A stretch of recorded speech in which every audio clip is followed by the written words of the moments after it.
बिस्मिल्लाहिर्रहमानिर्रहीम, अस्सलाम वालेकुम नाज़रीन, आप देख रहे हैं प्रोग्राम सिटी एट 10। मैं हूं आपकी मेज़बान अना यूसुफ। उम्मीद है आप ठीक ठाक होंगे। जुमे का दिन है, आप सब लोगों को जुमा मुबारक।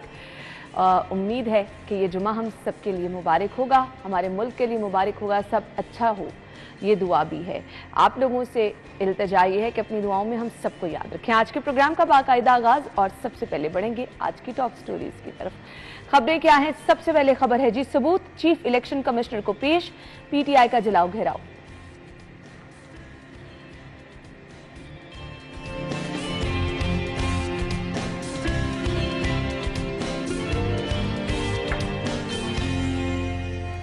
खासा अनोखा और मुनफरिद काम ये किया जा रहा है कि कूड़ेदानों में सेंसर लगाने का फैसला किया गया है। सेफ सिटी कैमरे कचरे की निशानदेही करेंगे। अकबर चौक फ्लाईओवर मंसूबे पर काम शुरू, कोई दरख्त नहीं कटेगा, कमिश्नर लाहौर। और फाइनली ये तो होना ही था, बिजली के बिलों में इजाफा।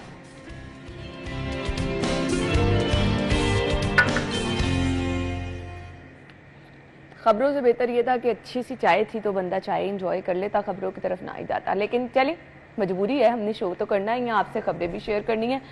सबसे पहले हम आएंगे अपनी पहली खबर की तरफ। हमारे सीनियर रिपोर्टर्स हमारे साथ मौजूद हैं, इमरान यूनुस और इरफान मलिक ने ज्वाइन किया। अस्सलाम वालेकुम, थैंक यू सो मच।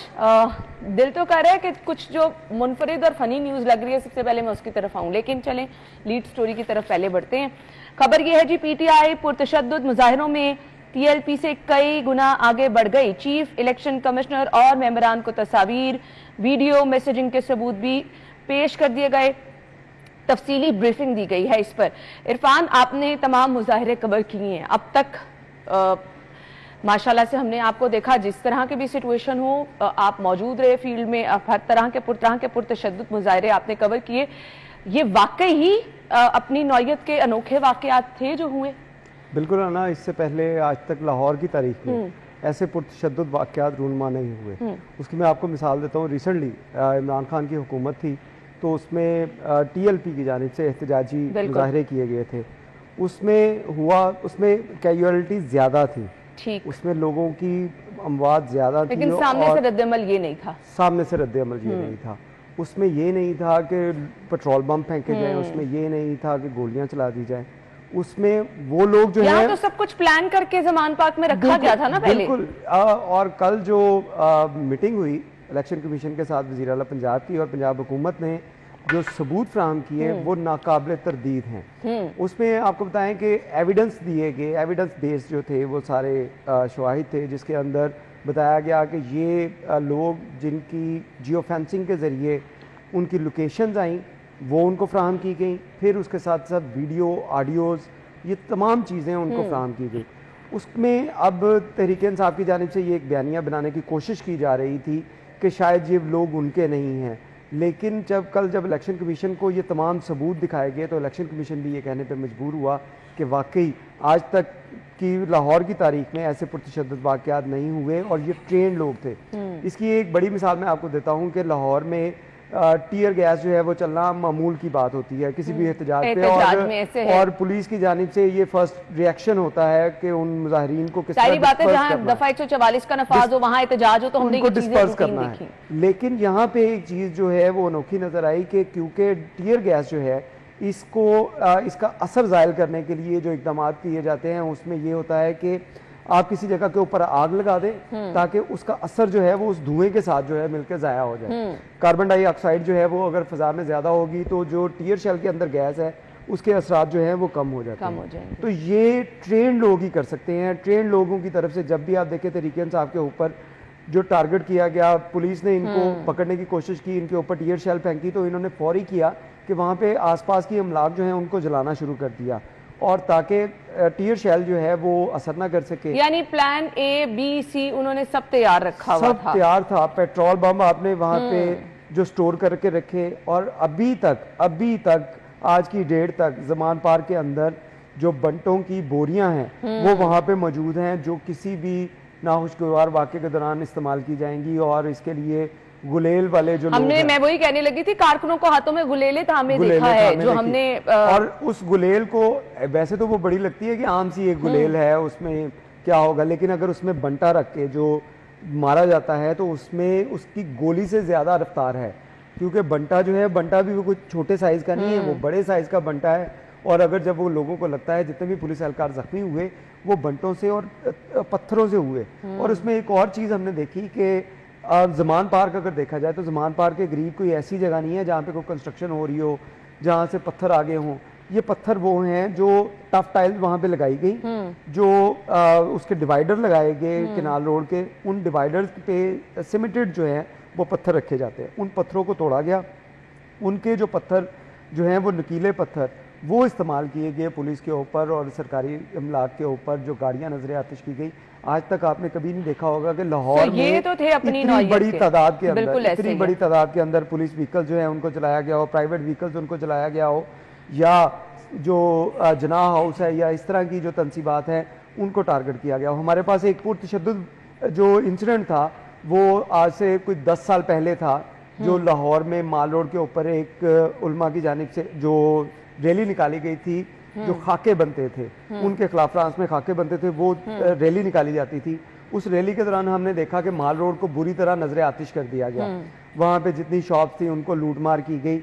उससे ज़्यादा जो रिएक्शन जो है वो हमने इस दफ़ा देखा कि जहाँ पे सरकारी अमलाक को तोड़ फोड़ का निशाना बनाया गया, लूट मार की गई। आपने कैंट के अंदर जो मॉल देखे वहाँ पे किस तरह लूट मार की गई, ये वाकयात आपने पहली दफा देखे थे और इलेक्शन कमीशन के तमाम ये तो इरफान ने नक्शा खींच दिया कि वाकई अपनी नौयत के अनोखे वाकयात थे और वाकई हमने पहली दफा देखे किसी सियासी जमात की जानिब से ये रद्द-ए-अमल।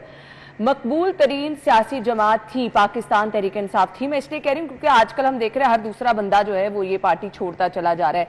बहुत देर से आप इसको कवर भी करते रहे पाकिस्तान तहरीक इंसाफ को, ये रूप कभी सामने आया? हाँ बिल्कुल, तकरीबन 12 साल के करीब मैंने पीटीआई जो है उसको कवर किया एज ए बीट। और बिल्कुल आप सही कह रही हैं कि पीटीआई की तरफ से या उसके वोटर्स की जानिब से ऐसा कोई भी वाक़या जो है वो पहले कभी नज़र नहीं आया। Exactly. अब बिल्कुल जो बात की जा रही है कि ज़मान पार्क के वाक़े के हवाले से जो इरफान ने सारी बात जो है वो बड़ा ब्रीफली चीज़ बताई और इसमें ये हक़ाइक़ पर मबनी थी।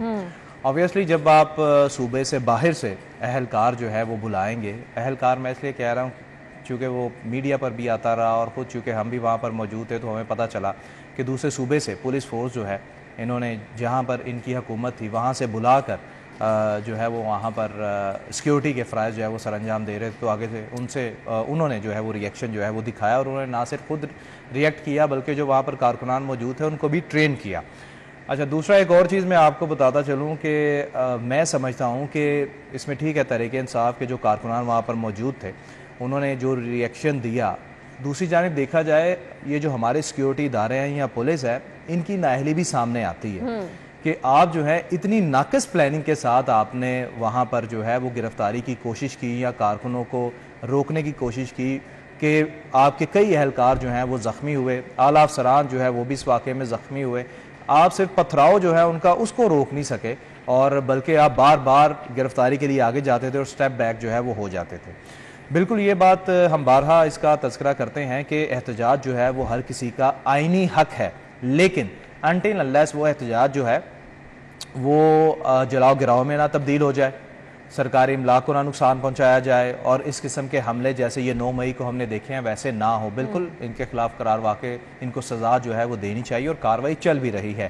पुलिस जो है वो भी कोशिश कर रही है, दीगर जो कानून नाफिज करने वाले इदारे हैं वो भी कर रहे हैं, अदलिया जो है वो अपना काम कर रही है कि जो लोग इसमें मुलव्विस थे जिनके सबूत जो है वो वीडियो सबूत सामने आ गए हैं, ऑडियो सबूत सामने आ गए हैं, मैसेजेस जो है वो भी सामने आ गए हैं और कल चीफ इलेक्शन कमिश्नर को भी पंजाब हुकूमत की जानिब से वो तमाम तर सबूत जो हैं वो पेश किए गए हैं कि ये वो लोग हैं जिन्होंने हालात जो हैं वो 9 मई को ख़राब किए थे। अब इसमें होगा क्या, ऑब्वियसली वफाकी हुकूमत जो है वो भी इसमें थोड़ा एक्टिव है चूँकि अहम सरकारी इमलाक जो है उनको नुकसान पहुँचाया गया। कैंट में आप देख सकते हैं कि जो जनाह हाउस है जिसको कोर कमांडर जो है वो उस रिहाइशगाह में तब्दील किया गया था, उस पर ये हमला जो है वो हुआ है। नो डाउट ये काबिल रहम बात है जो वहाँ पर हुई और ऐसी चीज़ जो है वो नहीं होनी चाहिए थी। बिल्कुल जो लोग वहाँ पर मौजूद थे उनके खिलाफ जो है वो एक्शन लेना चाहिए, लेकिन चूँकि इसमें अब वफाकी हुकूमत जो है जो उन्होंने प्रेस कॉन्फ्रेंस की और उनकी जानिब से ये भी बरमला इज़हार किया गया था कि कोशिश ये की जाए कि PTI के जो अहम अरकान हैं जिनके सबूत सामने आ रहे हैं उनको तो गिरफ्तार किया जाए, जो पीछे प्लानिंग कर रहे थे उनके खिलाफ भी कार्रवाई जो है वो अमल में लाई जाए। लेकिन जो निगरान हुकूमत है वो सिर्फ फैक्ट एंड फिगर्स पर खेल रही है। वो सिर्फ ये देख रही है कि जी जो जो इस वाक़े में मुलविस थे उनको जो है वो पकड़ा जाए और उनको सजा दी जाए। इस पे एक अपडेट भी आई है, वो भी हम आपके साथ शेयर करेंगे। ब्रेक का कहा जा रहा है, ब्रेक के बाद ज्वाइन करते हैं।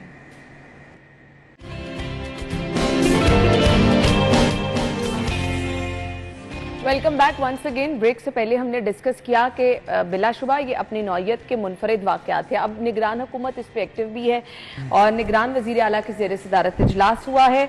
शरपसंदों के खिलाफ कानूनी चाराजोई बारे होने वाली पेशरफ्त का जायजा लिया गया है और इसके साथ साथ असल मुलजिमों की निशानदेही करने वाले अफराद के लिए नक़द इनामात की मंजूरी, ISI के दफ्तर पर हमले के नामजद मुलजिमान की गैर कानूनी सहूलतकारी पर इजहार तशवीश, दहशतगर्दों को गैर मामूली सहूलतकारी पहुंचाने पर जज के खिलाफ ऑफिशियल रेफरेंस भेजने का फैसला किया गया है। नामजद मुलजिमान की गैर कानूनी और गैर आईनी सहूलतकारी का फैसला चैलेंज भी किया जाएगा। नामजद मुलजिमान की सहूलतकारी इंसाफ के कत्ल के मुतरादिफ है। इजलास में नमूर पर बातचीत की गई है। इरफान, आपने सारी खबर सुन ली, मुझे ये बताइएगा कितना जरूरी है इन लोगों को कटहरे में लेकर आना, आवाम के सामने लेकर आना, कैफिर किरदार तक पहुंचाना, क्योंकि ये तो डायरेक्टली आपके मुल्क की साख को नुकसान पहुंचा रहे हैं ना। ओवरऑल इमेज क्या जा रहा है हमारे मुल्क का?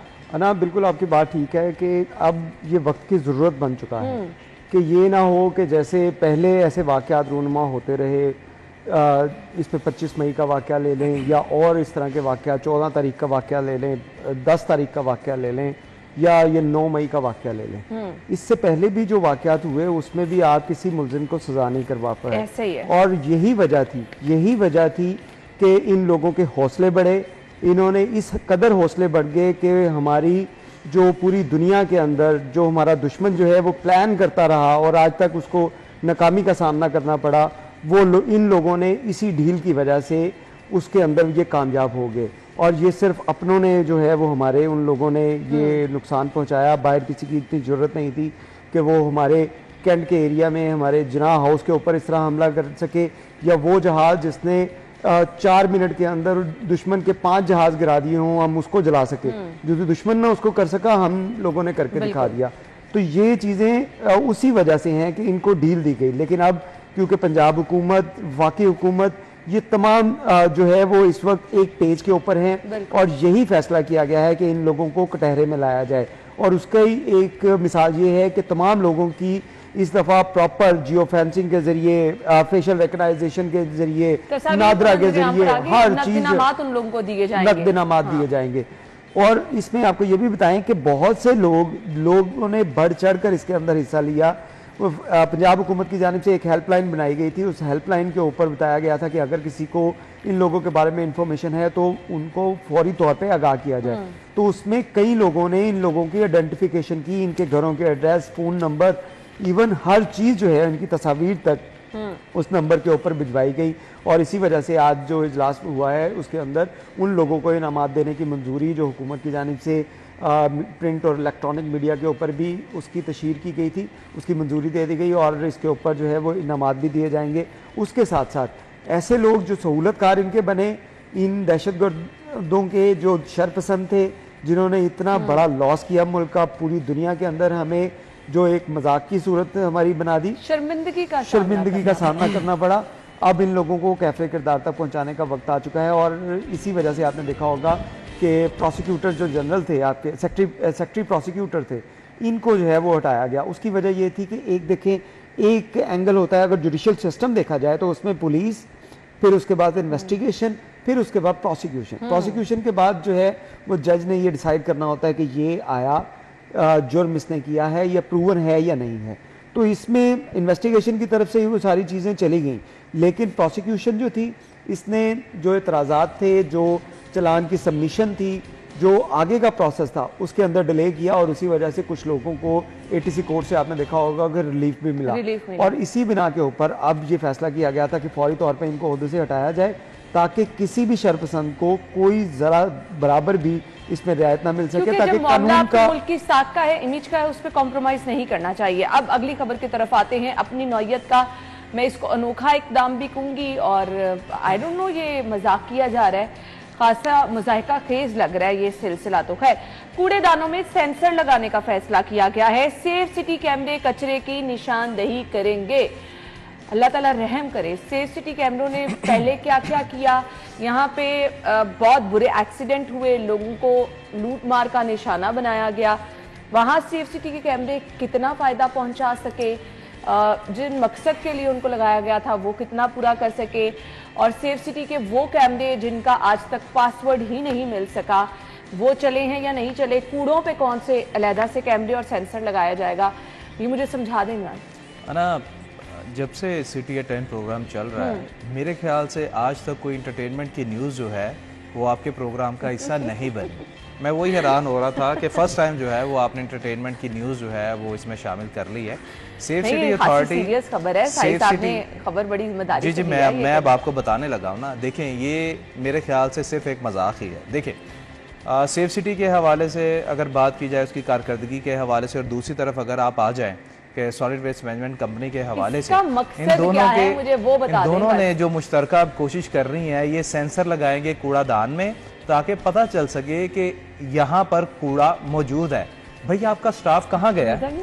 स्टाफ कहाँ गया है? कहीं आपने तुर्की वापस भेज दिया है या कहीं और ममालिक में भेज दिया है, या आपने उसको सिक्योरिटी पर मामूर कर दिया है, या उसको तो रास्ते में आते जाते कूड़ादान कहीं पड़ा, उसके मीलों तक हर जगह आपको नजर आता है। अब इससे होगा क्या, ये इजाफी बोझ पड़ेगा हुकूमत पर, इदारों पर, ठीक है। होगा क्या, अब आप दोबारा एक मैकेनिज्म बनाएंगे, आपकी तमाम तर जो फोर्सेस हैं, जो भी आपके अहलकार हैं, वो आप इस पे लगा देंगे।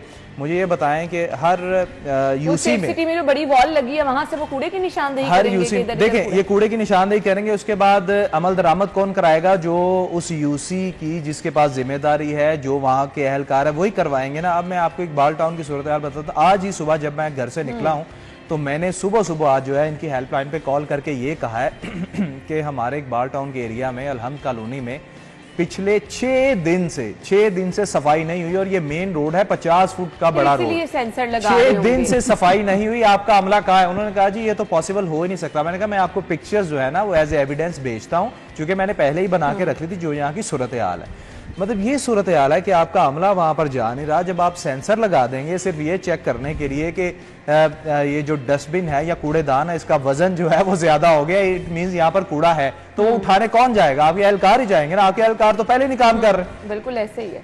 इरफान मुझे बता दे फिर, अगर वो सेफ सिटी की बड़ी वॉल जो लगी LED वाली, वहां पे कूड़े की निशानदेही होगी, तो ये जो दहशतगर्दों की निशानदेही करनी थी, ट्रैफिक कवानीन की पासदारी करानी थी, वो काम खत्म हो जाएगा ना। देखिए, सेफ सिटी जब बनाया गया था तो उसकी जब हमें प्रेजेंटेशन दिखाई जाती थी तो उसमें हम देख के वाकई एक लगता था कि ये एक स्टेट ऑफ द आर्ट जो है वो प्रोजेक्ट है, और पाकिस्तान में आज तक कभी ऐसा नहीं हुआ था जिस किस्म का ये प्रोजेक्ट लाया जा रहा था। लेकिन अफसोस तब हुआ कि इसका प्रोजेक्ट का इफ्तिताह हुआ। इफ्तिताह के कुछ अर्सा बाद ये गवर्नमेंट जिसने ये इसका इफ्तिताह किया था वो गवर्नमेंट ख़त्म हो गई, नई गवर्नमेंट आई, उसने इस वजह से इस प्रोजेक्ट के ऊपर नज़र जो है वो ना रखी कि क्योंकि ये तो साबका गवर्नमेंट का प्रोजेक्ट है। फिर क्या हुआ कि उन 4 सालों के दौरान सिर्फ 8000 कैमरे, क्योंकि जब ये स्टार्ट हुआ था 8000 कैमरे इसमें लगाए गए थे। 8000 कैमरों के बाद 4 साल हुकूमत रही पाकिस्तान तहरीक इंसाफ की, लेकिन एक कैमरा भी जो है इसके अंदर मर्ज नहीं किया गया, नया नहीं लगा। फिर नई गवर्नमेंट आ गई, उस गवर्नमेंट की जानिब से इसके ऊपर वर्किंग का आगाज़ किया गया, और अब शहर के 8 लाख प्राइवेट कैमराज जो हैं, 8000 इनका ऑफिशियल कैमरा, जिसमें से बहुत हद तक जो है वो बंद रहता है, उसका आपको पता ही है। 8 लाख कैमरा जो प्राइवेट कैमरा है उसको इंटीग्रेट कर दिया गया है सेफ सिटी के साथ। ये एक बड़ी अचीवमेंट थी, ये इस गवर्नमेंट ने भी करवा ली। उसके बाद ये हुआ कि अब उन 8 लाख कैमरों की मदद से तमाम जहाँ पे कूड़ा होगा उसकी निशानदेही की, लेकिन ये अभी कहने की बातें होंगी क्योंकि इसमें आपके पास इतना भाई ये इदारा तो बनाया गया था शहर की सिक्योरिटी के लिए, और इन्होंने क्या किया, गाड़ियों के चालान करना शुरू कर दिया। यही वजह थी कि अदालत ने इनसे पूछा कि भाई आपके TOR में तो ये चीज शामिल ही नहीं है कि आप जो है वो चालान करें, ऐसे ही है, आप लोगों को तस्वीरें भिजवाएं। इसीलिए जो है इनको चलानिंग से रोक दिया गया। चलिए, अब इसीलिए उन्होंने कहा कोई और काम कर लें, जो काम असल में था वो तो हो नहीं रहा। ब्रेक का मुझे कहा जा रहा है, ब्रेक के बाद वापस आएंगे, हमारे साथ ही रहिएगा।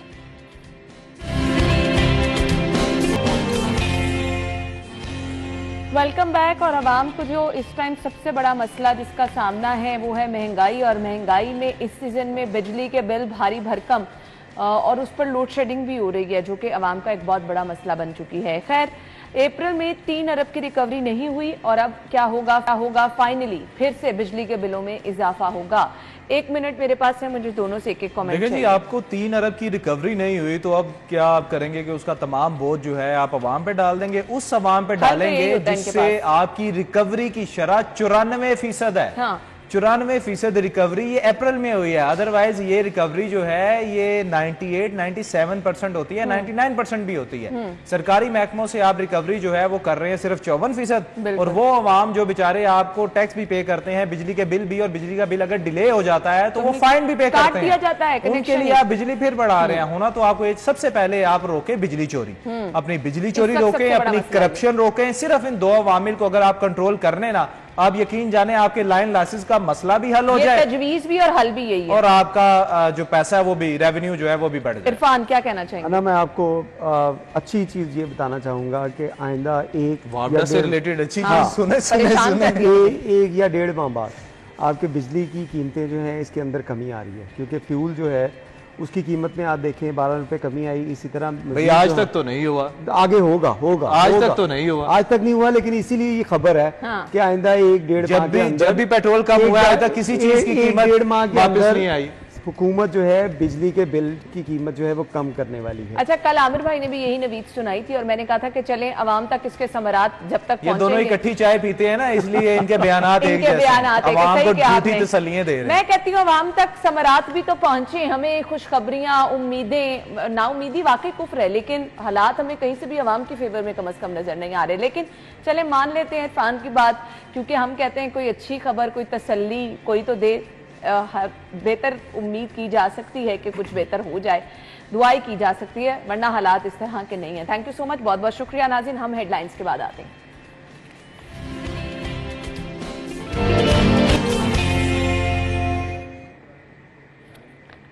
कोमल हमें ज्वाइन कर रही हैं और बताएंगी कि जी आज का मौसम कैसा रहेगा। जी कोमल बताइए, मौसम कैसा होगा आज दिन भर?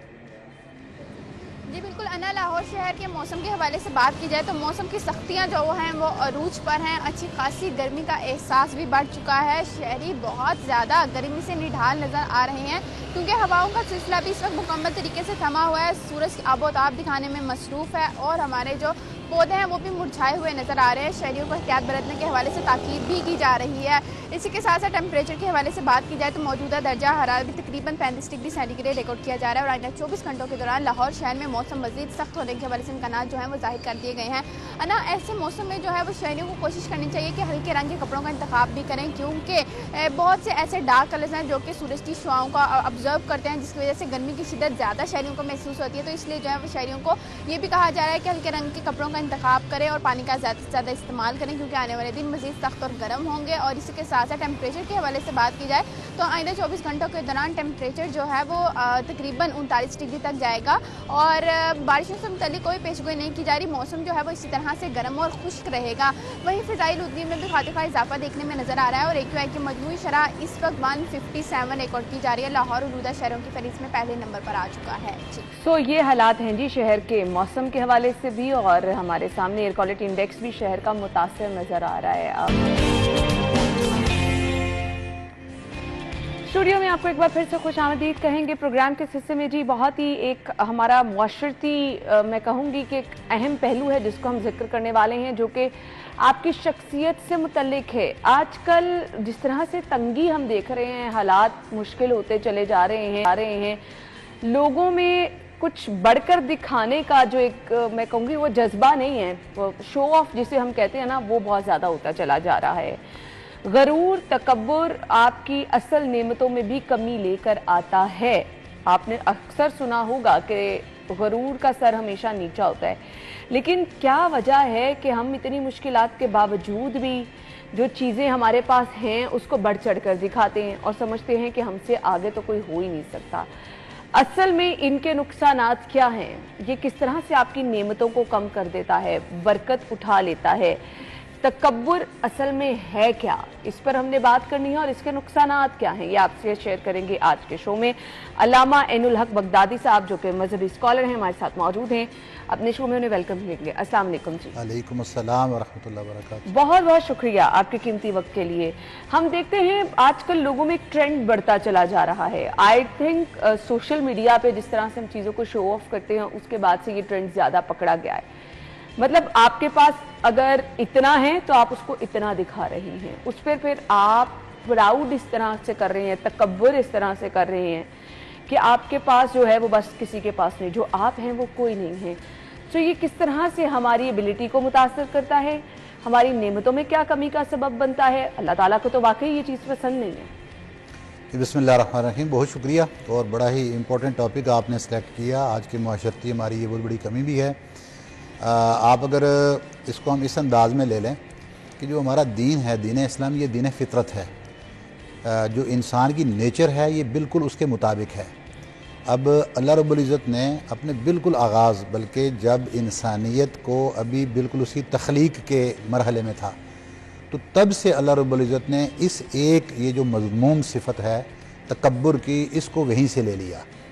और जब हज़रत आदम अलैहिस्सलाम की तख्लीक हो रही थी तो उस तख्लीक के वक्त ही इसको सिफत करार दे दिया गया शैतान की, इबलीस की, तकब्बुर को। अच्छा, हुआ ये कि अल्लाह रब्बुल इज़्ज़त ने जब तख्लीक कर ली तो कुरान अज़ीम के अंदर आता है वइज़ क़ुलना लिल मलाइकति इसजुदू लि आदम फसजदू, कि जब तख्लीक हो गई तो हमने फ़रिश्तों को कहा कि आप आदम को सजदा करो। फसजदू, तमाम फ़रिश्तों ने सजदा कर लिया, इल्ला इबलीस, सिवाय शैतान के, अबा वस्तकबरा व काना मिनल काफिरीन, उसने इनकार किया, तकब्बुर किया। अच्छा, तकब्बुर की वजह जो कुरान की दूसरी आयत में दूसरे मुकामात पर बयान होता है कि पूछा गया कि तूने ये इनकार क्यों किया, तो उसने एक कंपैरिजन दिया। एक तो इसी कंपैरिजन से भी हमें पता चल जाएगा दोनों चीज़ों का कि तकब्बुर है तो उसके अगेंस्ट कौन सी चीज़ है जो इंसान को बुलंदी की तरफ लेकर जाती है। तो शैतान ने वहाँ पर एक कंपैरिजन किया। कंपैरिजन ये था कि ए अल्लाह, तूने मुझे आग से पैदा किया है, आदम अलैहिस्सलाम को तूने मिट्टी से तख्लीक किया है। अब आग के अंदर जो सिफत होती है ना, वो बुलंद, जब हम जलाएंगे आग ज़मीन पर तो वो ऊपर जाएगी, नीचे तो नहीं जाएगी। तो कहा कि ये आग से पैदा करने की वजह से मेरी सिफत के अंदर जो चीज़ पाई जाती है वो बुलंदी है, जबकि आदम अलैहिस्सलाम को जो तूने पैदा किया है वो मिट्टी से पैदा किया है। और मिट्टी के अंदर हमेशा आप मिट्टी किसी जगह पर जब डालते हैं तो वो बैठती है, वो नीचे जाती है, वो पस्ती की तरफ जाती है, उसके अंदर तवाज़ो, इनकिसारी और आजिज़ी होती है। तो मिट्टी के अंदर तो ये सिफत है, लिहाजा आदम को तूने ऐसी चीज़ से तख्लीक किया जिसमें पस्ती है। तो अब मुझे बताओ कि आला और अरफा चीज़ एक अदना और पस्त चीज़ के आगे कैसे झुक जाए। तो ये जो कंपैरिजन उसने दिया उसके, अच्छा, कंपैरिजन के एतबार से तो उसकी बात ठीक थी, लॉजिक उसने ठीक पेश की, बस गलती क्या थी कि उसको ये अंदाज़ा नहीं था कि मैं किसके हुक्म को झुटला रहा हूँ। सही। लेकिन ये जो कंपैरिजन फर्स्ट टाइम उसने पेश किया, अल्लाह रब्बुल इज़्ज़त को इतना नापसंद आया कि रब ताला ने उसी वक्त इस शैतान को, जिसके बारे में ये कहा जाता है कि 6000 साल या 6 लाख साल जिसने अल्लाह रब्बुल इज़्ज़त की इबादत की, इतना मुतकर्रब फरिश्ता होने के बाद, और फिर फरिश्तों की इसको सरदारी भी मिल गई, हालांकि ये नूरानी मखलूक में से नहीं था, उसके बावजूद ये फरिश्तों का सबका बादशाह ठहरा। लेकिन जब उसने तकब्बुर किया तो अल्लाह रब्बुल इज़्ज़त ने अपनी बारगाह में से उसको ठुकरा दिया। मरदूद का मतलब होता है रद्द कर दिया गया, और आज तक वो रब की बारगाह में से मरदूद ही है। गोया कि ये जो तकब्बुर की सिफत है, ये जब किसी के अंदर पैदा हो जाएगी तो वो इंसान को रब की बारगाह से दूर करने का सबब बनेगी। अब रहा दर्जा क्या है, पहले इसमें मैं एक बात और ले लूँ कि तकब्बुर की मज़म्मत अल्लाह रब्बुल इज़्ज़त कैसे फरमा रहे हैं। अल्लाह रब्बुल इज़्ज़त फरमाते हैं कि जो अज़मत है, अल अज़मत रिदाई, अल किब्रिया और रिदाई वल अज़मत अज़ारी, फमन नाज़अनी वाहिदम मिनहुमा क़ज़फ़्तुहु फिन्नार। फरमाया कि ये जो किब्रिया, किब्र है ना, किब्र, तकब्बुर, और इसका मतलब होता है बड़ापन, अपने आप को दूसरों के मुकाबले में बड़ा जानना। अल्लाह रब्बुल इज़्ज़त फरमाता है ये सिर्फ मेरी शान है, दूसरों के मुकाबले में बड़ा होना ये सिर्फ अल्लाह की शान है। फरमाया ये मेरी सिफत है। दूसरी साइड पे फरमाया कि अजमत, अजमत होता है बुलंदी, किसी को बादशाह अपने आप को जानना, सबसे बुलंद और बरतर होना। फरमाया ये भी ये मेरा लिबास है, ये दोनों मिलाकर ये मेरा लिबास है। जो मेरी इस चादर को, इस चादर लिबास को छेड़ने की कोशिश करेगा, अल्लाह रब्बुल इज़्ज़त फरमाते हैं मैं इसको उठा के आग में फेंक दूंगा। अब एक हम अगर मिकदार ले लें तो हम ये कहेंगे जी शैतान मरदूद ने तो खुदा के सामने खुदाई की तरह से एक इनकार किया और अल्लाह रब्बुल इज़्ज़त के सामने बराह रास्त उसके हुक्म की हुक्मदुली की। अब हम सोसाइटी के अंदर रहते हुए तो ऐसा तकब्बुर तो नहीं कर रहे। हमारा तो तकब्बुर छोटा मोटा होता है, बस अपने नौकर के साथ बदतमीज़ी कर ली, अपने महतातों को हकीर जान लिया, सड़क चलते हुए बंदे को मेरे पास अच्छी गाड़ी है तो मैंने पानी दूसरे पर भी फेंक दिया, रास्ते चलते हुए वाले का मैंने ख्याल नहीं रखा। ये तो मेरे छोटे छोटे तकब्बुर की नौइयत है, इसका तो ख़ास फ़र्क तो नहीं पड़ता होगा। आप अलैहिस्सलातु वस्सलाम का फरमान अक़दस है कि जिसके दिल में एक ज़र्रा बराबर भी तकब्बुर और नहुसत की चीज़ होगी, फरमाते हैं कि वो जन्नत में दाखिल नहीं हो सकता। और फरमाया कि क़यामत के रोज़ हुज़ूर नबी अकरम सल्लल्लाहु अलैहि वसल्लम का ये इरशाद मुक़द्दसा है, फरमाया क़यामत के रोज़ अल्लाह रब्बुल इज़्ज़त 3 लोगों के साथ बात नहीं करेगा। और वो 3 लोग कौन से होंगे, यानी उनको डायरेक्ट जहन्नुम रसीद किया जाएगा। उनमें से बूढ़ा बदकार और एक बादशाह के लेवल पर, यानी जो साहिब इख्तियार और वो झूठ बोलता हो, और तीसरा फरमाया कि तकब्बुर करने वाला शख्स। तो इसलिए ये वो बुनियादी ऐसी मज़मूम सिफत है कि जो इंसान के अंदर जब पैदा हो जाती है, इसके ज़रिए लोग दूसरों को हकीर जानता है। माल आ जाए तो माल को वो ये समझता है कि ये मेरी मेहनत का माल है जी। और उसके ऊपर वो तकब्बर करते हुए दूसरे लोगों को हकीर जानता है। कोई सवाली जब उसके पास मांगने के लिए आ जाए तो वो ये समझता है कि यार ये तो मांगते रहते हैं, अक्सर ये इनकी आदत है। हालांकि इसको इस बात का अंदाज़ा नहीं कि उनको मांगने के दर्जे पर फायज करने वाला कौन है और तुझे ये देने के दर्जे पर फायज करने वाला कौन है। और अल्लाह ना करे कि अगर अल्लाह रब्बुल इज़्ज़त आपको रिप्लेस कर दे और कल आप ही जो माल के ऊपर आज अपने तकब्बुर कर रहे हो, आप उस फकीर की जगह पर खड़े हो जाओ और वो फकीर कल आपकी जगह पर खड़ा हो जाए। ये रब के सारे काम है। क्योंकि वो जो इस्लाम के अंदर है ना, कि तारीख में बताया जाता है कि एक शख्स था शुदाद नाम का, तो उसका यानी इब्तिदा उसकी ये थी कि जब उसने जन्नत कायम की, खुदाई का दावा किया, जन्नत कायम की दुनिया के ऊपर, उसको जब उस वक्त के उलमा ने दावत दी कि आप दीन इस्लाम और दीन हनीफ की तरफ आओ, उसने पूछा मिलेगा क्या बदले में, उन्होंने जन्नत बताई। उन्होंने तमाम उलमा को जमा करके जन्नत की जो स्पेसिफिकेशंस थी वो राइट डाउन करनी शुरू कर ली। करने के बाद उसने अपने तमाम इंजीनियर्स को कॉल किया और उसने कहा कि अब इंटीरियर जो एक्सपर्ट थे उनको भी कि जन्नत तामीर करो। जन्नत तामीर होने लगी। जब वो दुनिया की खूबसूरत तरीन जन्नत तामीर हो गई और ये उसके गेट के ऊपर पहुंचा उसकी ओपनिंग के लिए, अभी ये अंदर पहुंचा नहीं था, एक नज़र उसको देख नहीं सकता। अल्लाह ने हुक्म दिया कि इसकी रूह कब्ज़ कर लें। फरिश्ता लेकर आसमान पर जा रहा है। बाकी फरिश्तों ने पूछा कि आपको कभी किसी की रूह कब्ज़ करते हुए तरस आया? उन्होंने कहा जी बिल्कुल आया था तरस। 3 लोगों का नाम लिया, 2 उन्होंने बताए जो यहाँ मैं तज़किरा कर दूँ इख्तिसार के साथ। एक उसने बताया कि एक बच्चा छोटा सा कश्ती में था, समंदर में कश्ती फट गई, माँ और बेटा, छोटा सा बेटा है दूध पीता, एक फट्टे के ऊपर थपड़े खाते मौजूदा समंदर के दरमियान चले गए। मुझे अल्लाह रब्बुल इज़्ज़त ने हुक्म दिया कि माँ की रूह कब्ज़ कर लूँ, बच्चे को छोड़ दूँ। मुझे तरस आया कि अल्लाह अगर साथ ही हुक्म दे देता, इस बच्चे की भी रूह कब्ज़ कर लेता तो फ़र्क क्या पड़ना था। और दूसरा, मुझे आज ये शुदाद बादशाह जिसने दुनिया के अंदर खुदाई का दावा किया, इतना बड़ा काम करके इतनी खूबसूरत जन्नत तामीर की, तरस इस बात पर सिर्फ आया कि अल्लाह इसको थोड़ी सी मोहलत तो दे देता, अंदर जाके देख ही लेता कि इसने दुनिया में बनाया गया है। तो अल्लाह रब्बुल इज़्ज़त उस वक्त उनसे ज़ाहिर बात है वो जानते हैं, सुनते हैं।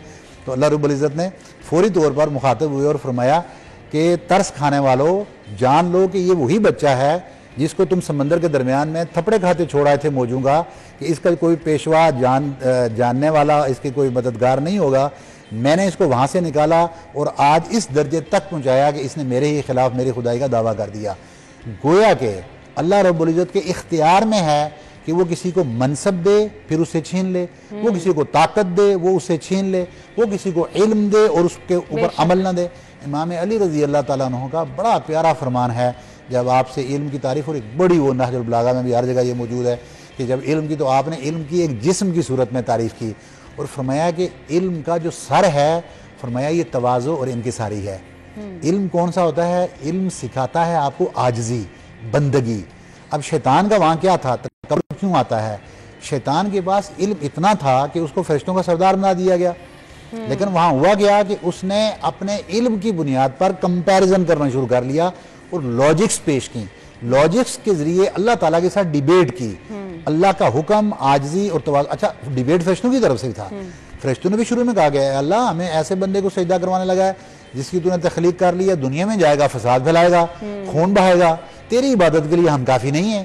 तो अल्लाह रब्बुल इज़्ज़त ने फरमाया कि जो मैं जानता हूँ वो तुम नहीं जानते। जब इतना जुमला कहा तो फरिश्तों ने सरेंडर कर लिया। कि अल्लाह की इल्मियत के सामने अपनी इल्मियत को नीचे दिखा दिया, झुक गए, तवाज़ो आ गई, कामयाब हो गए, मुकर्रब बन गए, क़यामत तक अल्लाह रब्बुल इज़्ज़त के मुकर्रब फरिश्ते हैं।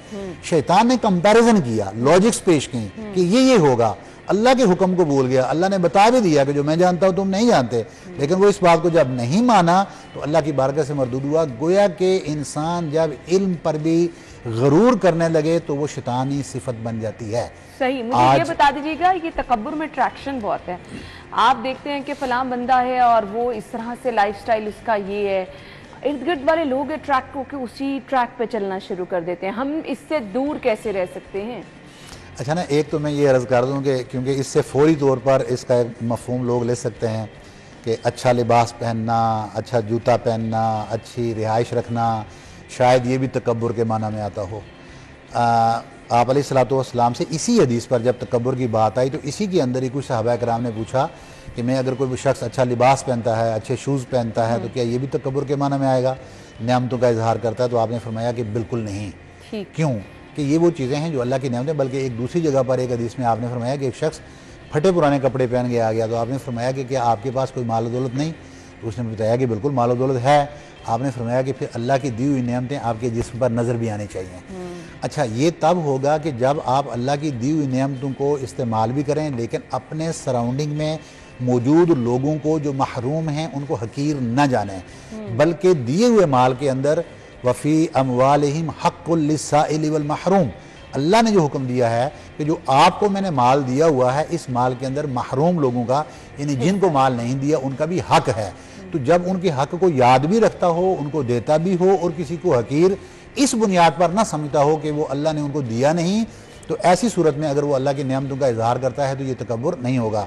अच्छी रिहाइश रखता है तो ये अल्लाह की नेमत है, इसमें तकब्बुर नहीं होगा। तकब्बुर तब होता है, ये बॉडी लैंग्वेज है बेसिकली, इरिटेटेड बॉडी लैंग्वेज। बाज़-औक़ात अच्छा लिबास पहनकर जब वो बंदा अकड़ के दूसरों के सामने से गुजरता है, अच्छी खुशबू लगाता है, तो ये समझता है कि यहाँ किसी और के पास नहीं, मेरे पास है। अच्छा कपड़ा है, ये अच्छी रिहाइश ली हुई है, तो ये समझता है ये किसी और के पास नहीं, ये मेरे पास है। तो ये एक बेसिकली थॉट है, जो फिक्र है बंदे के अंदर, उसके ज़रिए से ये तकब्बुर में कन्वर्ट हो जाता है कि जब वो इसको इस माना में ले ले कि ये ताकत मेरी है, ये इल्म मेरा है, ये माल मेरा है, ये घर मेरा है, तो फिर ये तकब्बुर के माना में आएगा। अब तो खैर लोग इसमें ऐसा भी कर लेते हैं कि हराम का माल जमा करके बहुत बड़ा माल तामीर करते हैं, फिर उसके बाद ये भी लिखा हुआ होता है कि हाज़ा मिन फ़ज़ल रब्बी, ये मेरे अल्लाह के फ़ज़ल की तरफ से है, ये मेरे अल्लाह का फ़ज़ल है। तो अब ये भी तो किसी ज़ुमरे में आता ही होगा कि हम अल्लाह रब्बुल इज़्ज़त के ऐसे फ़रामीन को और अल्लाह के फ़ज़ल का इतना गलत इस्तेमाल करते हैं कि हराम के ऊपर भी हम ये कहते हैं कि अल्लाह का फ़ज़ल है।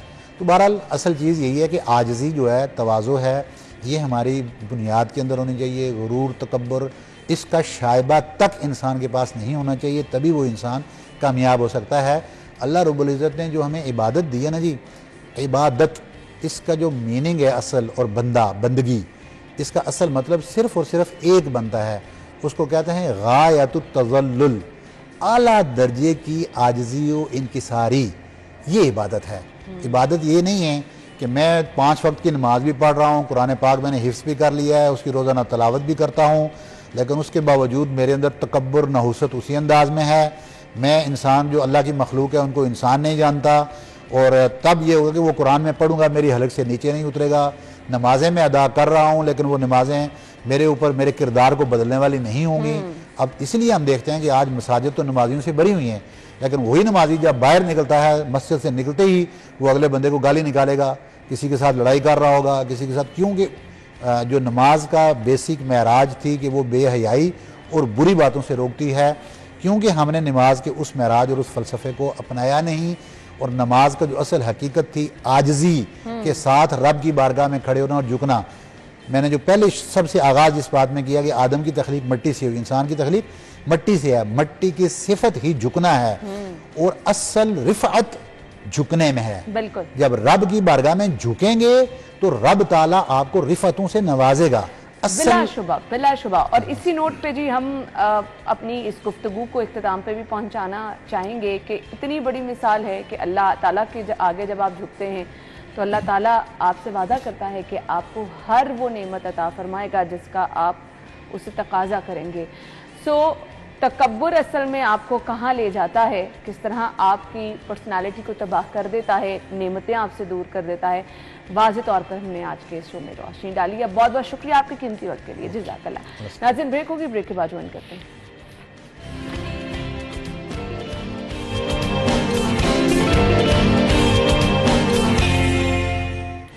Welcome back once again. Program के हिस्से में जी हम बात करने वाले हैं कि बैलेंस डाइट क्या है, आप वेट किस तरह से रिड्यूस कर सकते हैं, और वो लोग जो कि बहुत ही स्ट्रॉन्ग किस्म की हैवी किस्म की डाइट करके एकदम से वेट रिड्यूस कर लेते हैं, उनके क्या नुकसान हो सकते हैं। बाल गिरना शुरू हो जाते हैं, आपकी स्किन जो है वो कॉम्प्रोमाइज़ होती है। सो ये चीज़ें आपने रोकनी है। हमारे साथ क्लिनिकल डाइटिशियन मौजूद हैं जी मुंतहा अरशद, वेलकम कहेंगे उन्हें अपने शो में। अस्सलाम वालेकुम मुंतहा। वालेकुम अस्सलाम। थैंक यू सो मच मुंतहा, आपके वक्त का बहुत बहुत शुक्रिया। मुझे बता दें बैलेंस डाइट हम किसे कह सकते हैं? बैलेंस डाइट का मतलब कि आपकी जो डाइट है वो वैरायटी उसमें हो, लाइक उसमें आपके तमाम 5 फूड ग्रुप्स इंक्लूड हों, जिसमें से whole grains, fruits and vegetables, आपके नट्स आ जाते हैं, healthy fats, lean protein, dairy part. क्योंकि कोई भी एक फूड ग्रुप नहीं है जो कि आपको सारे न्यूट्रिएंट्स प्रोवाइड कर दे। आपको अपनी डाइट में तमाम फूड ग्रुप्स इंक्लूड करने होते हैं ताकि आपको हर फूड का फ़ायदा हासिल हो सके। कोई भी ऐसा फूड नहीं है सिर्फ एक जिसको हम कह दें कि इसमें सब कुछ है, इसमें तमाम विटामिन्स और न्यूट्रिएंट्स मौजूद हैं, तमाम मिनरल्स मौजूद हैं, ऐसा नहीं है। आपको हर फूड ग्रुप अपनी डाइट में इंक्लूड करना है ताकि आपको हर जगह से कुछ ना कुछ विटामिन्स और मिनरल्स मिल सके और आपकी जो बॉडी है वो नरिश कर सके हेल्दी डाइट के साथ, बैलेंस डाइट के साथ। इसको बैलेंस डाइट कहते हैं कि तमाम फूड ग्रुप्स इंक्लूड हों। चलें जी, इसको हम बैलेंस डाइट कहते हैं। अब वेट जिन लोगों ने रिड्यूस करना है उनके लिए रिकमेंडेशन क्या है?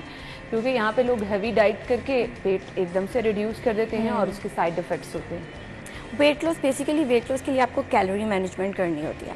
कैलोरी मैनेजमेंट का मतलब है कि आप अपना कैलोरी इनटेक, जो आपकी बॉडी की कैलोरी नीड है, हर पर्सन की कुछ नीड्स होती हैं अपने वेट को मेंटेन रखने के लिए, आपने अपना कैलोरी इनटेक उससे थोड़ा सा कम करना होता है ताकि आपकी बॉडी नेगेटिव एनर्जी बैलेंस में जाए, मॉडरेट कैलोरी डेफिसिट में जाए और आपका वेट लॉस हो सके।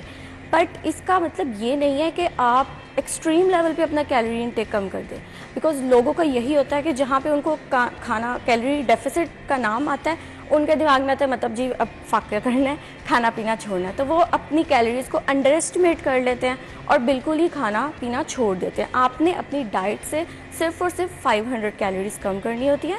500 कैलोरीज आपने अपनी एक्सरसाइज से बर्न करनी होती है। लाइक 500 आपने सिर्फ अपनी डाइट से कम की, 500 आपने कैलोरी बर्न की एक्सरसाइज के थ्रू, तो वो एक 1000 का कैलोरी डेफिसिट क्रिएट हो जाता है। तो ये आपके लिए इनफ होता है कि आप एक वीक में 0.5 to 1 kg इजीली लूज़ कर लें। जो रिस्ट्रिक्टिव डाइट, क्रैश डाइट की तरफ जा रहे होते हैं उनका बेसिकली ये मोटिव होता है कि हम जल्दी जल्दी से वेट लॉस करवा लें। मेरे पास क्लाइंट्स आते हैं जो कह रहे होते हैं कि हमने एक महीने में 10 kg लूज़ करने हैं। अब 10 पॉसिबल हो सकता है? पॉसिबल हो सकता है, लेकिन वो डाइट हेल्दी नहीं होगी और वो वेट सस्टेनेबल वेट लॉस नहीं है, मतलब कि वो दोबारा गेन हो जाएगा, तो फ़ायदा ही नहीं है इतनी मेहनत करने का। और वैसे भी आपको ऐसी डाइट फॉलो करके वेट लॉस करवाना चाहिए जो कि आप सस्टेनेबल लॉन्ग टर्म चला सके। ये नहीं कि थोड़ी दिन के लिए ये खाना पीना है, थोड़ी दिन के लिए ये खाना पीना बंद करना है, ऐसे नहीं। सब कुछ खाएं लेकिन मॉडरेशन में, पोर्शन साइज में, ताकि वो आप लॉन्ग टर्म चला सके, अपना लाइफस्टाइल चेंज करें। वही वेट लॉस आपका परमानेंट वेट लॉस होगा और वो फैट लॉस बेसिकली। ठीक है, जो वेट लॉस करने के लिए आप सबसे अच्छी डाइट क्या रिकमेंड करेंगे? मैं बैलेंस डाइट देती हूँ, मॉडरेट कैलोरी डेफिसिट डाइट, जिसमें तमाम फूड ग्रुप्स भी इंक्लूड होते हैं। मैं रोटी चावल भी देती हूँ, डेयरी प्रोडक्ट्स भी इंक्लूड होते हैं उसमें, लेकिन हर पर्सन की बॉडी की नीड के मुताबिक उसको पोर्शन साइज बताया जाता है। उसमें लीन प्रोटीन भी इंक्लूड होगा, जो जो क्लाइंट्स को पसंद होती है चीज़ें वो उसमें इंक्लूड होती हैं। और आप क्लाइंट की प्रेफरेंसेस को देखते हुए डाइट प्लान अगर बनाए ना तो वो खुशी खुशी फॉलो करता है। अगर आप किसी को कहते हो कि आप एग डाइट कर लें, कीटो डाइट कर लें, आप ये चीज़ रोटी बिल्कुल छोड़ दें, तो वो कितनी देर तक छोड़ देंगे? थोड़ी देर बाद वो थक जाएंगे और फिर वापस अपनी पुरानी जो गलत हैबिट्स है उनमें इन्वॉल्व हो जाएंगे। ठीक है, एक महीने में आप कितना वेट लॉस कर सकते हैं? एक हेल्दी वे में बिल्कुल, अगर किसी की बॉडी बहुत अच्छा रिस्पॉन्स कर जाए तो वो 8 kg तक भी जा सकते हैं। कुछ क्लाइंट्स हैं मेरे जिन्होंने 10 kg भी लूज़ कर लिया क्योंकि उन एक्सरसाइज भी साथ में की थी, उनकी बॉडी ने बहुत अच्छा रिस्पॉन्स कर दिया। लेकिन एक एवरेज आप कह लें तो वो 4 to 5 kg है। ठीक है, इतना लूज हो जाता है इजीली। ठीक है, और मुझे ये बता दीजिएगा कि आपके लिए बेस्ट चीज़ कौन सी है जो आपने किसी भी किस्म की डाइट में स्किप नहीं अपनी डाइट से करनी है, उसको ज़रूर हिस्सा बनाना है? ऐसी कोई स्पेसिफिक चीज़ नहीं है, मतलब जैसे मैंने बताया मैं बैलेंस डाइट देती हूँ तो उसमें तमाम फूड ग्रुप्स इंक्लूड करती हूँ, कोई भी स्किप नहीं करती हूँ। लाइक उसमें कुछ लोग डाइट करते हैं तो बड़ा लेथार्जिक फील करते हैं, वो इसीलिए क्योंकि वो बहुत ज़्यादा रिस्ट्रिक्टिव डाइट की तरफ चले जाते हैं, वो एक्सट्रीम कैलोरी डेफिसिट में चले जाते हैं। अब देखें, आपकी बॉडी है, उसको एनर्जी चाहिए, खाने से एनर्जी चाहिए।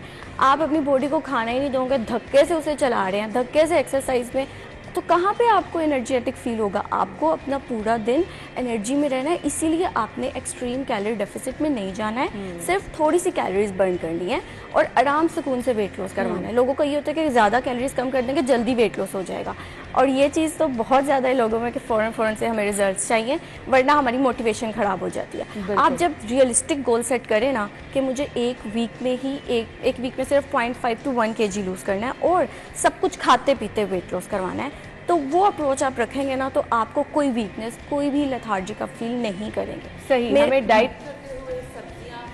जी, मीट, सब चीज़ें अपनी डाइट का हिस्सा बनानी है। Exactly, nuts, healthy fats, protein, lean protein, fish, chicken पे प्रेफर करें, एग्स और दालें। इसके अलावा आप रोटी चावल को भी अपनी डाइट में ज़रूर शामिल करें। बस ये है कि वाइट राइस एक्चुअली उसमें फाइबर इतना ज़्यादा नहीं होता है, दैट्स वाई उसकी क्वांटिटी आप उसका इंटेक ज़्यादा कर सकते हैं उस टाइम पे।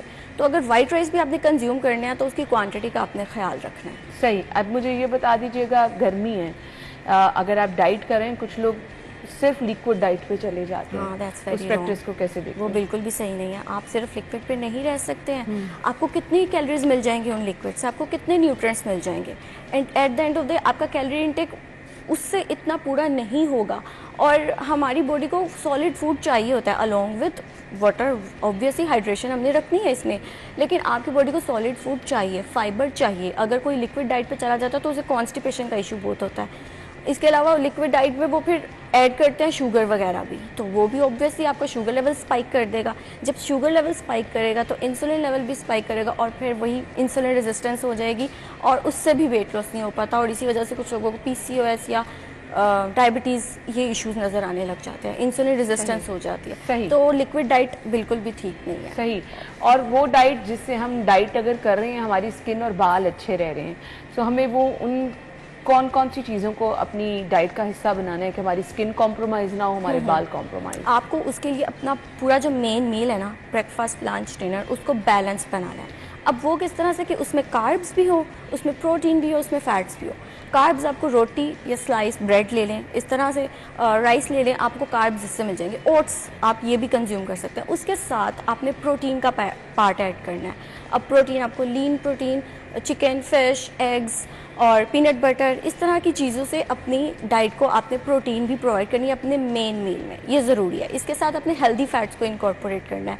अब वो आपके नट्स हो सकते हैं, सीड्स हो सकते हैं या फिर ऑयल, जो भी हेल्दी है, लेकिन वो हेल्दी होना ज़रूरी है। इस तरह से जब अपना मील एक बैलेंस लेकर चलेंगे ना तो आपके सारे न्यूट्रिशनल नीड आपको उस मील में मिल जाएगी और उससे आपकी स्किन, हेयर, सब कुछ अच्छा है। आप जो डाइट आप बता रही हैं, फिर लोग कहते हैं कि इससे बहुत लंबा अरसा लग जाता है आपको वेट रिड्यूस करने के लिए, तो लोगों के पास तो जल्दी बहुत है। तो फिर उनके लिए फिर अच्छा, इसके साथ आप क्या रिकमेंड करती हैं? आपको एक्सरसाइज और वॉक भी कंटिन्यू करनी पड़ेगी? इट इज़ बेटर कि आप वो कर लें, एक्सरसाइज और वॉक, कोई भी जो भी आपको पसंद है, जो भी आपके लिए ईजी है। बेशक आप घर में कोई एक्सरसाइज करें, सिर्फ 20 मिनट से स्टार्ट लें, लेकिन कोई ना कोई एक्सरसाइज ज़रूर साथ में करें। बट एक्सरसाइज के बगैर भी वेट लॉस हो जाता है, मेरे क्लाइंट्स ने उसके बगैर भी वेट लॉस किया, लेकिन एक पॉइंट पे जाकर आपको एक्सरसाइज की ज़रूरत पड़ती है। बिकॉज एक्सरसाइज से बेसिकली सिर्फ उस टाइम पे कैलोरी बर्निंग नहीं हो रही होती है। जब आप एक्सरसाइज करते हैं पूरा दिन आपका मेटाबॉलिज्म फास्ट रहता है और आप कैलोरी बर्निंग करते रहते हो पूरा दिन बैठे बैठे भी। तो ज़्यादा एक अच्छी स्पीड, जिनको होता है ना कि हमें जल्दी जल्दी रिजल्ट चाहिए,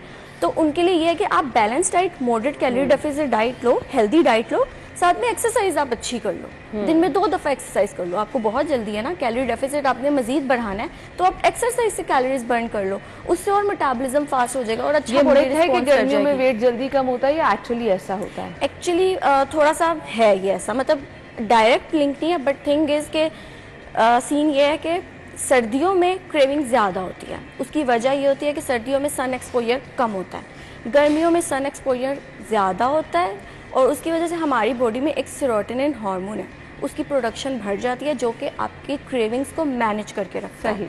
तो दैट्स वाई आपकी क्रेविंग्स मैनेज होंगी तो जंक फूड नहीं खाओगे, एक्स्ट्रा ईटिंग नहीं करो, भूख नहीं लगेगी, ज़्यादा पानी की तरफ जाओगे। तो इसलिए फिर वो कहते हैं कि आप कैलोरीज, आप अपनी क्रेविंग्स मैनेज कर सकते हो, तो मतलब आप गर्मियों में वेट लॉस इजीली करवा सकते हैं। सही। तो ये रीजन इनडायरेक्ट है हमारे पास। मैसेज क्या देना चाहेंगे देखने वालों को? मैं यही मैसेज देना चाहूँगी कि आप लोग अपना गोल जो है वो रियलिस्टिक गोल सेट करें। लाइक जल्दी वेट लॉस की तरफ बिल्कुल मत जाएं, अपना लाइफस्टाइल चेंज करने की कोशिश करें, उसकी तरफ एफर्ट करें। ये नहीं कि एक हफ्ते के लिए हमने सब कुछ खाना पीना छोड़ देना क्योंकि हमें एक वीक में ही 5 kg या एक मंथ में ही 10 kg लूज़ करना है, क्योंकि ये अनरियलिस्टिक गोल है और एक इंसान को ये ऐसी अप्रोच नहीं रखनी चाहिए। तो ये आपके लिए नुकसानदेह भी होती है। थैंक यू सो मच, बहुत बहुत शुक्रिया मुंतहा आपके वक्त के लिए। नाज़रीन, इसी के साथ ही प्रोग्राम का वक्त पहुंचे अपने इख्तिताम को।